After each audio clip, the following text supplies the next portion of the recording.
Alhamdulillah. Selamat pagi. Alhamdulillah. Kelihatannya sudah pada sarapan. Dikagetin ya. Puji syukur kita panjatkan kehadirat Allah Subhanahu wa taala bahwa pagi hari ini kita bisa berkumpul di sini dalam rangka melaksanakan ibadah kepada Allah Subhanahu wa taala. Salah satunya itu melaksanakan training terkait dengan service excellence. Mari kita niatkan bahwa kita datang di sini adalah dalam rangka ibadah thalabul ilmi, mencari ilmu, ya kan? Agar Allah ridho. Insya Allah barang siapa yang mencari ilmu karena Allah, itu jalan menuju surga. Nah, harus hafal ilmu. Pada pagi hari ini saya mewakili pengurus mengucapkan selamat datang rekan-rekan, terutama rekan-rekan yang berada di jajaran paling depan, Pronopis, yang setiap saat melayani pelanggan. Demikian juga mulai dari satpamnya, cleaning service-nya, kemudian perawatnya, bidannya, kemudian ditambah yang magang, yang kelewatnya. Pokoknya maklum ya, yang melayani pelanggan. Setelah 10 aja dikirimnya ya, biar panitia nggak pusing. Oke, kalau ada yang salah masih bisa diulangi. Tinggal 30 detik lagi. HP-nya dibuka. Kita akan pretest. Ya, buka. Nanti ya. Pertanyaannya untuk dites, tolong disimak. Waktu paling lama 1 menit. Oke? Karena pertanyaannya mudah, jawabannya sulit. Ya. Oke, siap-siap. Bismillahirrahmanirrahim. 1, 2, 3. Terkait pertanyaan. Silakan. Apa itu mindset? Ya. Nanti jawaban nanti dikirim ke nomor HP di bawah nanti. Ada 10 pertanyaan. Jadi jawab dulu. 1, ini. Nanti sampai 10. Oke, mulai dari sekarang 1 menit. Pengalaman berorganisasi. Ketua Paguyuban Pasundan di Sambas, Kalimantan Barat. Ketua suku. Waktu zaman perang saya di sana. Orang tebas saya melihat. Ya. Ratusan ribu orang dibantai di sana. Jadi saya ketua paguyubannya. Kemudian doa-doanya selalu menggetarkan, mampu jadikan kami larut dan hanyut dalam doa yang dipimpinnya. Allah itu menjamin rezeki kita semua. Fa'idha zalba fatawakkal Allah. Namun rezeki tersebut harus kita jemput dengan maksimal, bekerja keras, sekuat tenaga. Hasilnya tawakal kepada Allah, pasrahkan kepada Allah. Orang-orang yang tawakal ibarat guru yang berangkat di pagi hari dalam badan perut yang lapar dan kembali dalam keadaan perut yang kenyang. Allah memberi rezeki, berupayalah semaksimal mungkin. Insya Allah jemput rezeki bisa. Pagi ini kurang lebih 2 jam ya Pak Jejen, saya akan menyampaikan materi ini. Jadi santai saja. Jadi nanti ada penyampaian.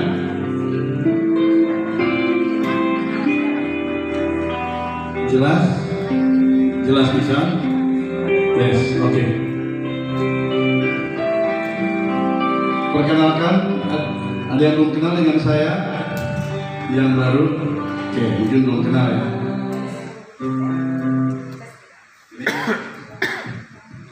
Kenal dengan ini?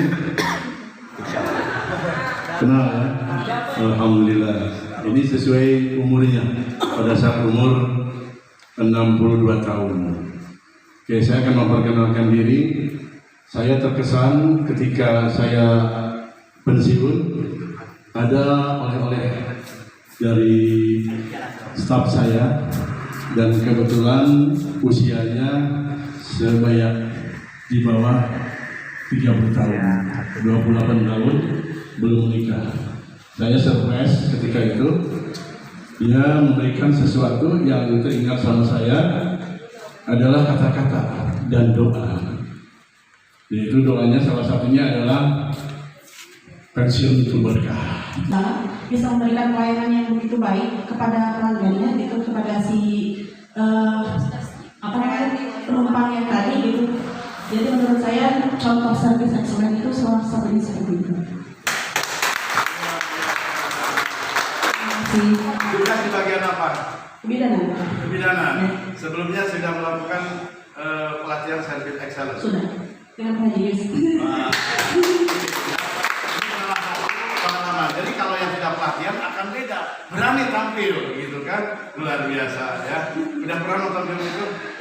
Belum. Tapi Anda bisa menyimak dengan begitu menceritakan. Wah, luar biasa nih film ini. Ini film yang luar biasa ya untuk pelayanan. Simak baik-baik, nanti ada pertanyaan. Oke ya? Atau ke manajer biasa. Artinya bukan apa? Kita berbagi, gitu kan? Ya, mungkin yang balasnya itu bikin materinya, betul kan? Bikin materi ini kan siang malam dan harus menarik. Tapi ada kepuasan sendiri ketika ilmu saya bisa diserap dan bisa diamalkan. Itu menjadi ladang amal. Saya lihatnya itu aja, gitu kan? Berikutnya, jadi mau fokus. Nah, what is mindset? Nah, yang tadi itu adalah seperangkat pikiran itu. Saking kerjanya pikiran. Kayak orang mana tuh? Orang Chinese ya. Pikiran ikan. Jadi malam-malam saya ketik nggak sempat diperbaikan. Jadi seperangkat pikiran yang menentukan cara pandang dan tindakan seseorang. Yang tadi itu. Oh saya mau begini, biarlah gorengnya sama badu nyahe. Nah, jadi lah gitu ya. Jadi mindset terkait dengan pola pikir kita, cara pandang kita menilai seseorang atau menilai sesuatu, dan perilaku kita. Perilaku juga itu termasuk, gitu kan? Oke, mungkin yang di BRI mah sudah biasa ya, mantan BRI. Alhamdulillah, ada mantan BRI juga gabung di sini. Oke, kemudian terkait dengan impact of mindset. Nah, kalau urutannya kan mulai dari mindset, attitude, behavior, action, result, performance. Sudah paham nggak ya? Saya yakin ini mindset yang tadi dijabarkan, attitude, sikap kita, gitu kan? Ya. Kemudian juga behavior, action, kebiasaan kita melakukan sesuatu, hasilnya seperti apa, dan performansinya. Gitu, Teneng ya? Teneng nih harus paham nih, walaupun bukan peserta, bukan panitia harus paham. Nanti harus jadi instruktur, gitu, supaya saya dapat paham. Kan kalau ilmu tuh gitu, saya mengasih informasi atau mengajarkan seseorang, ya kan? Kemudian dia mengajarkannya lagi, itu luar biasa. Itu ilmu dunia.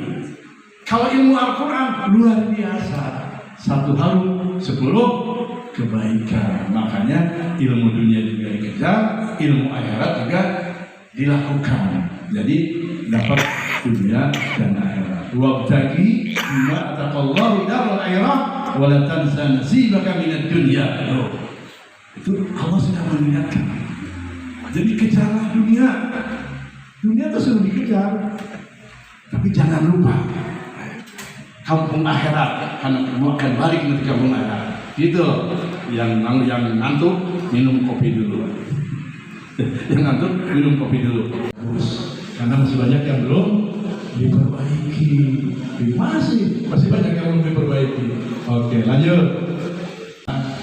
Kemudian perbaikan hidup ada nggak? Jadi bagus nggak? Gara-gara apa? Gempa luar biasa. Kalau saya gempa diperbaiki mah? Cantantuk. Betul ya? Tuh, jadi gempa ada hikmahnya. Jangan lupa, oke? Kita bersyukur, berterima kasih ada gempa. Atau ngamuk karena gempa. Ya, bukan bersyukur, ada hikmahnya kita diguncang gempa. Sehingga apa? Kita jadi merenung. Ya kan? Kita jadi bertobat. Ya kan? Jadi bertafakur. Sehingga ada apa? Yang nasibnya lebih jujur dari kelompok-kelompok yang lain. Kita sambut pemenang pertama, yaitu kelompok 2.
tepuk tangan.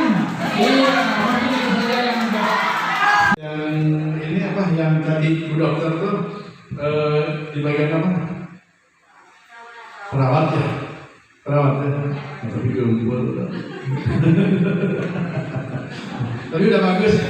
Artinya harus daftar dulu. Saya sengaja ternyata Pak Satpam nanti jangan ketemu dokter, ketemu manajer langsung aja kan. Nah, tanya untuk apa, udah janji atau belum. SOP-nya seperti itu. Oke. Ekonomi kita lihat. Tempat berkumpulnya uang dan pekerjaan, setuju nggak? Mau nggak mau, klinik asri ini adalah tempat apa? Berkumpulnya uang dari BPJS masuk ke kita, ya kan? Dari PLN masuk ke kita, dari Telkom masuk ke kita. Berkumpul tuh uang tuh. Uang siapa? Uang yang sakit. Ya, kalau kita kan sakit sama di sini, ya kan? Berkumpul di sini dan menjadikan pekerjaan kita makin maju kita, maka orang yang melamar ke asli banyak. Ya salah satunya itu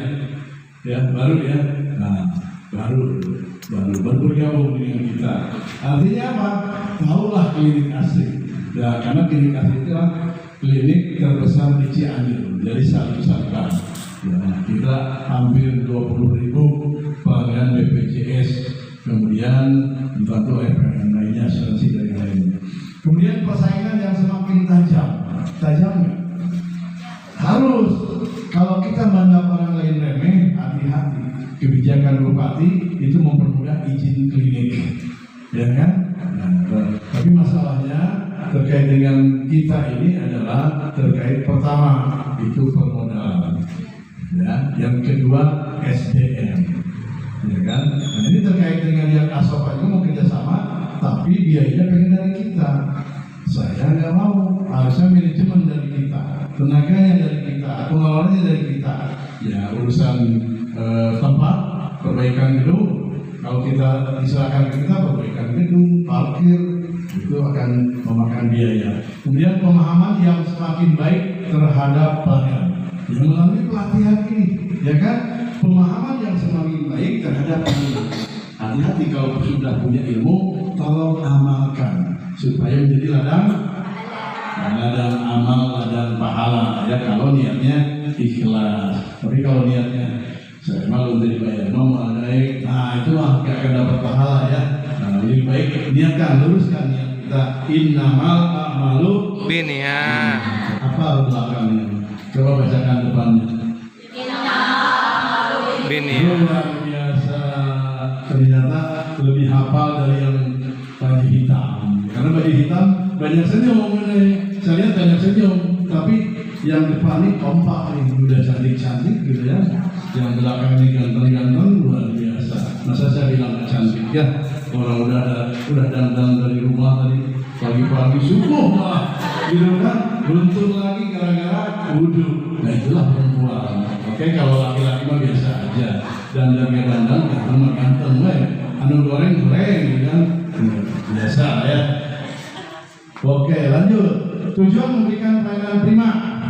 Tadi saya mengingatkan kembali karena nanti akan muncul lagi customer satisfaction. Kemudian agar pelanggan loyal dan agar datang kembali repeat order dan meningkatkan omset tadi, pendapatan. Jadi kalau rekan-rekan ingin digaji gede, doakan supaya klinik ini omsetnya meningkat, dan yang terakhir meningkatkan laba atau keuntungan. Ujung-ujungnya adalah UUD.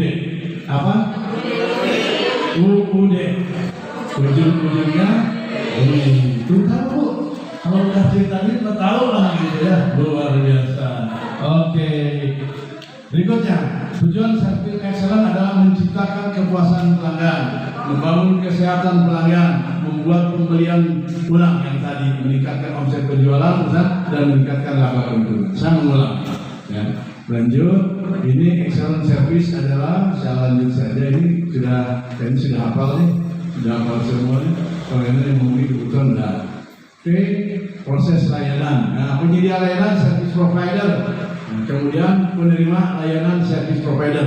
terkait dengan jenis layanan. Jadi kalau terkait dengan penyedia layanan, gitu kan, penyedia layanan kan terkait dengan ini ya, service provider, kemudian yang penerima layanannya, pelanggan itu ada service receipt yang menerima.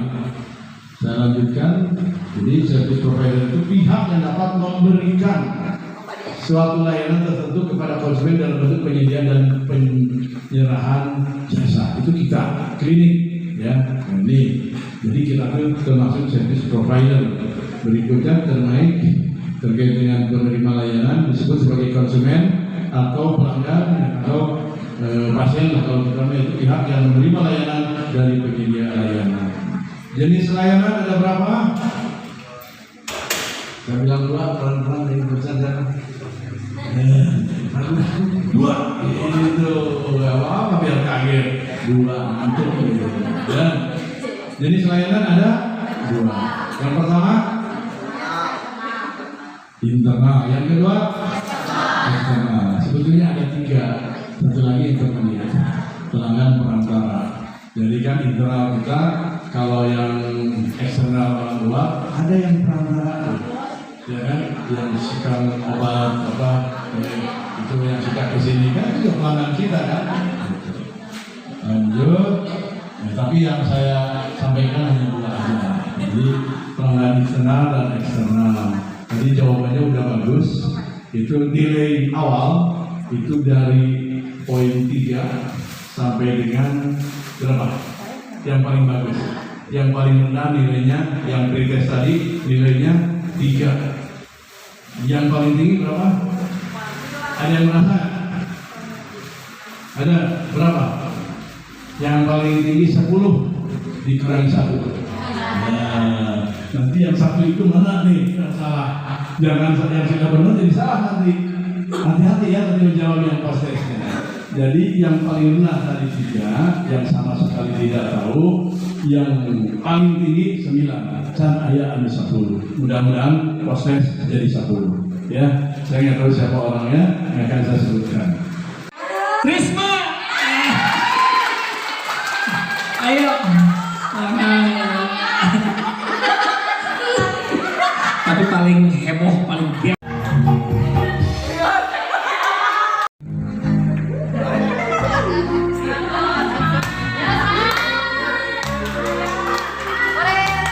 Untuk guru, silakan dinilai supaya nggak heboh.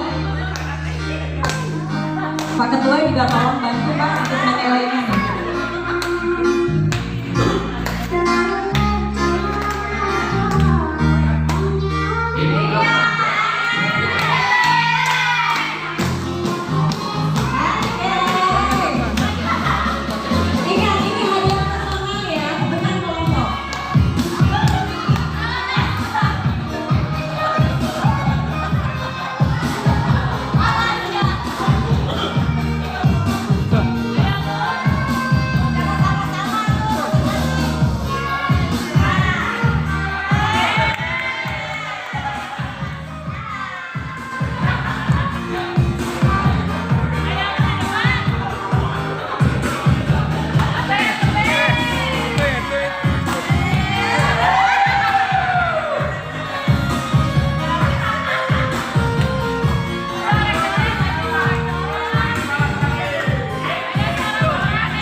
Ayo yang terheboh juara. Ayo yang berani beda dengan yang lain.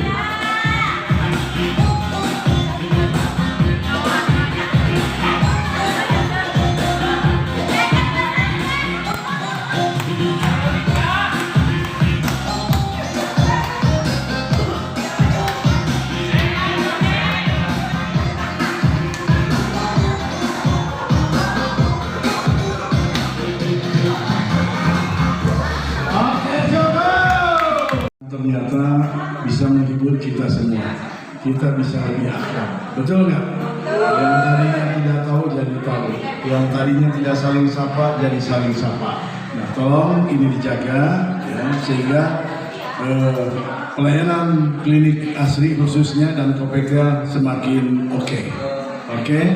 Dan sebagai hiburan saya minta tadi request yang suaranya bagus tampil ke depan. Dan kalau ada yang lebih bagus lagi dari perempuan harus ada yang berani.